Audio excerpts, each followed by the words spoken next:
Ben ritrovati in diretta alla pagina Born in FVG, progetto che mette in rete i corregionali in tutto il mondo. Le persone che sono partite dal Friuli Venezia Giulia si sono trasferite in un altro paese. Oggi con noi c'è Davide Bonato in diretta dalle Filippine. Ciao Davide. Ciao, buon pomeriggio Nicole. Qui, Davide qui ci è già sente sera, veramente, sono le 8 di sera. Davide ci sente con qualche minuto, qualche secondo di ritardo, quindi se ci accavalleremo scusateci e speriamo che il collegamento vada bene, anche perché poi insomma siamo in una situazione particolare, adesso lo spieghiamo. Davide di Monfalcone lavora sulle navi da crociera da tantissimi anni e da 5 mesi non mette piede sulla terraferma perché con il lockdown è bloccato nella baia di Manila, appunto nelle Filippine, dove ancora la situazione, come tante altre navi da crociera, si deve sbloccare. Racconteremo un po' con Davide questa situazione particolare, poi magari insomma ci faremo raccontare anche qualche curiosità sulla sua vita e sulla sua carriera in tutto il mondo. Davide, intanto ti chiediamo un po' appunto la situazione che stai vivendo e la situazione di emergenza in generale, come è iniziata per te e qual è in questo momento la fase che stai attraversando. Sì, Nicole, diciamo che noi siamo qui adesso nella baia da un mese e siamo partiti da Los Angeles con solamente l'equipaggio, in quanto quando hanno chiuso gli aeroporti e i confini, non avendo più passeggeri a bordo, la compagnia doveva rimpatriare tutti gli equipaggi. Siamo trovati appunto tutti a bordo e a un certo punto hanno deciso di trasferirci qui a Manila, che era il punto più vicino per poter rimpatriare la maggior parte dell'equipaggio, che sono asiatici, quindi filippini, indiani e niente. Ne siamo rimasti qua a bordo, diciamo, il personale tecnico, il minimo indispensabile per il mantenimento della nave. Oltre a noi ci saranno un'altra ventina di navi in questa baia che arrivano, chi dall'Australia, chi dal Giappone. Diciamo, ci siamo ritrovati tutti qua appunto perché è un punto strategico per rimpatriare la maggior parte degli equipaggi.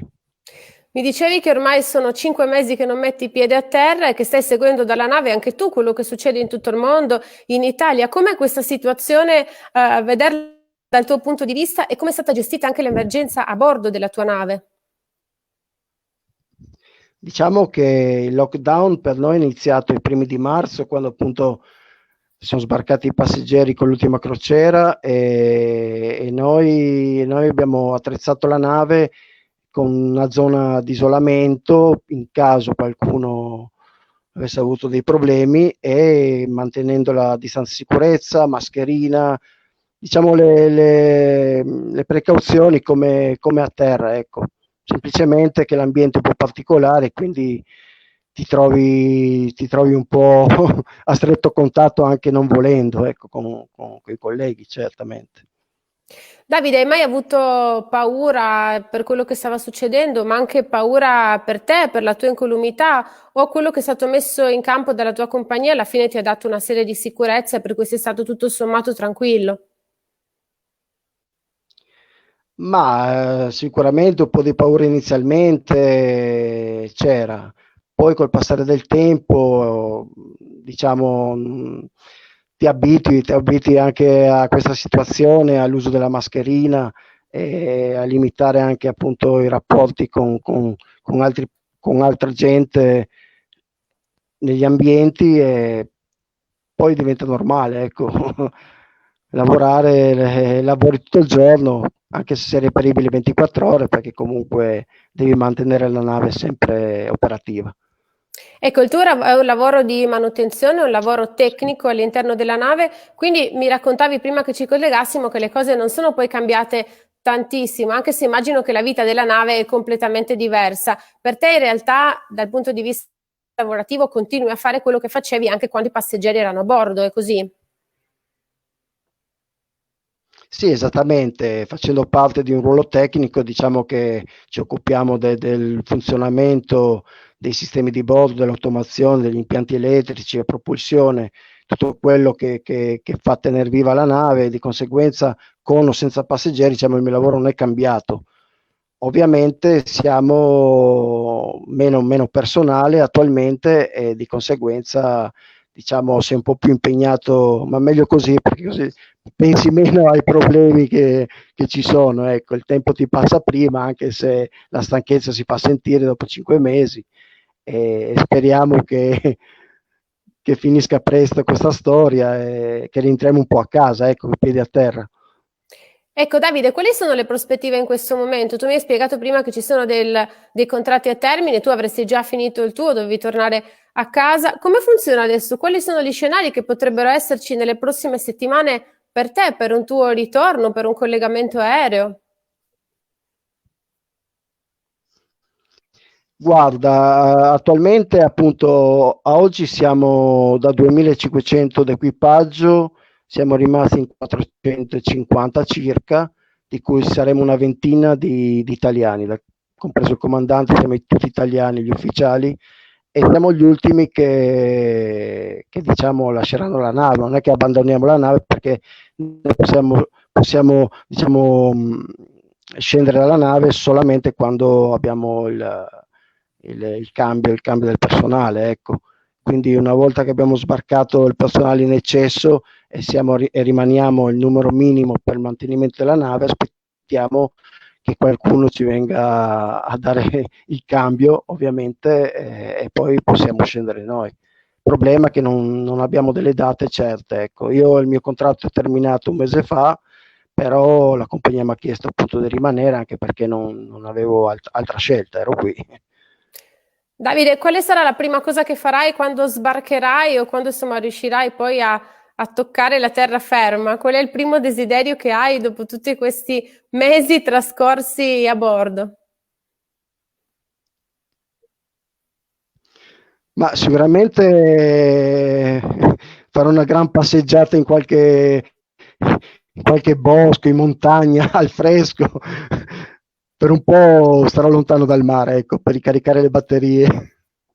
Senti, tra l'altro mi dicevi quando ci siamo collegati, speriamo che il collegamento vada bene perché lì nella baia sta arrivando un tifone. Ho detto che oltre il Covid c'è avuto proprio questo, in realtà mi hai detto che lì poi non è una cosa No, così strana, quindi adesso cosa fate? Andrete verso il largo, mi dicevi? sì, diciamo che di passaggio un tifone, ma più normale la stagione. E niente, domani diciamo usciamo dalla baia e andremo al largo, più lontano possibile, poi rientreremo, ecco. Beh, dai, Normale insomma, routine. un normale routine, però sento un tifone, fa sempre un po' strano. Davide, però facciamo un passo indietro, come chiediamo a tutti i nostri corregionali all'estero, raccontiamo com'è nata questa tua avventura sulle navi, ma in generale all'estero, perché mi hai detto che tu ormai sei da tantissimi anni lontano da Monfalcone, dove sei nato. Sì, diciamo, finita la scuola, poi ho passato servizio militare e sono rimasto volontario in Marina Militare, quindi da lì ho iniziato a viaggiare con le navi militari, ho fatto una bella campagna in Nord Europa a 19 anni. Poi la passione per il mare mi ha portato a trasferirmi per quasi 8 anni in Egitto, dove lavoravo nel turismo come istruttore guida subacquea, e quindi ho sempre lavorato a stretto contatto con il mare. Poi mi sono specializzato comunque sui ruoli tecnici di bordo, e sono riuscito a entrare in questa grossa compagnia come ufficiale elettrotecnico, diciamo. Ecco, senti, prima del lockdown, quali erano le rotte che effettuavate con i passeggeri? Allora, questa nave in particolare, diciamo, è partita, è nuovissima, perché è stata consegnata a metà dicembre alla compagnia, è stata costruita a Marghera, quindi ha fatto la traversata atlantica, tutto il Sud America, e è arrivata a Los Angeles, a Long Beach, vicino a Los Angeles, come home port. Quindi diciamo ha lavorato da metà dicembre fino a fine gennaio, febbraio. Diciamo principalmente le crociere sono settimanali, da domenica a domenica, tutta la costa messicana. Questa nave prossimamente farà le coste messicane, quindi Capo San Lucas. quelle zone lì. Tra l'altro abbiamo parlato, insomma, tu non sai bene quando sbarcherai, ma dicevamo più in generale tutto il settore crocieristico adesso non si capisce bene quando potrà partire. Secondo le indicazioni che hai tu, di che tempistiche si parla?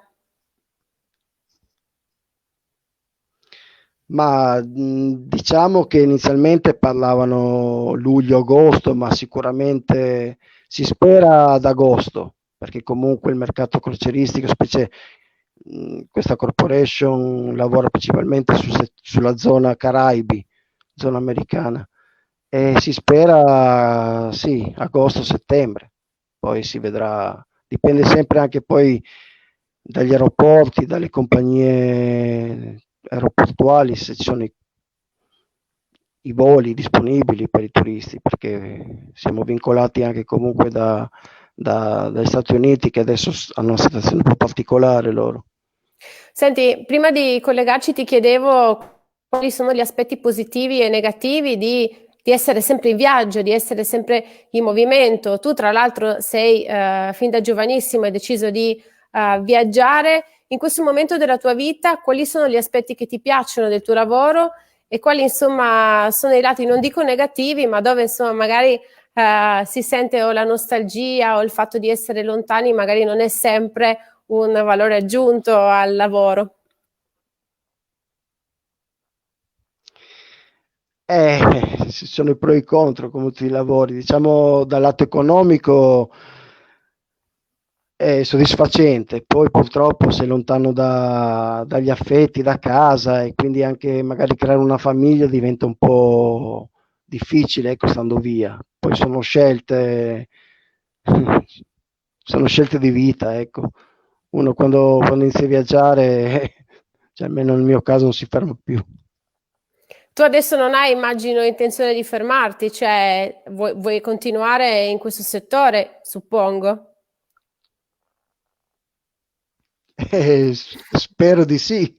Vediamo il settore crocieristico se riparte, ovviamente come prima, certamente sì.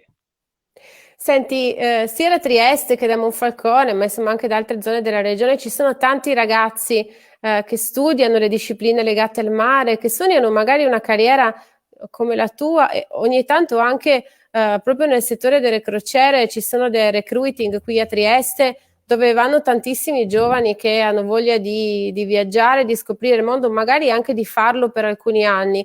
Tu che consigli ti sentiresti di dare a un ragazzo giovane che come te, guardando indietro nel tempo, aveva fatto quella scelta di fare la valigia e partire per girare, magari insomma sicuramente con tanta voglia di fare, ma anche con un pizzico di timore verso, insomma, è comunque un salto, no?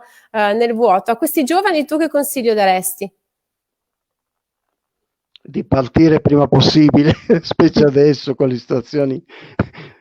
Ma è un'esperienza sicuramente, poi dipende un po', specie diciamo nel settore crocieristico, ci sono ragazzi che vogliono fare solo un'esperienza e quindi come camerieri, come animatori, diciamo chi studia per una carriera in questo ambiente sicuramente magari fa studi tecnici o nautici e vuole fare carriera, chi vuole diventare direttore, chi comandante, ufficiale, diciamo, e chi semplicemente vuole fare un'esperienza come animatore, come DJ, come cameriere, e quindi viaggiare per un po' di tempo, vedere dei posti nuovi, cioè ti dà la possibilità di scoprire, di conoscere tanta gente, perché conosci qua a bordo, diciamo, un equipaggio formato da persone che arrivano da 80-100 paesi al mondo, ecco, tutto il mondo, quindi conosci, fai amicizie, crei anche, si sono formate anche delle coppie, ecco,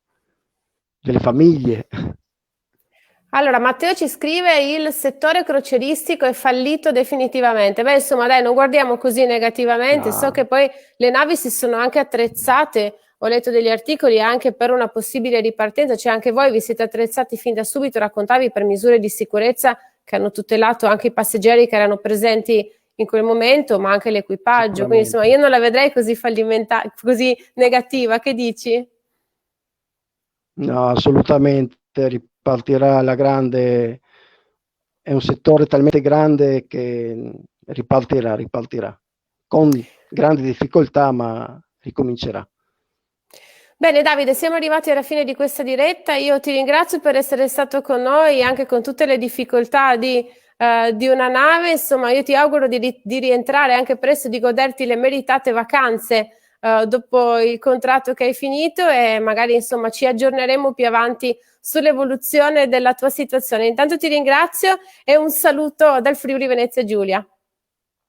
Gra- Grazie Nicolo, un saluto a tutti i friulani, un abbraccio da Manila. Ciao. Ciao.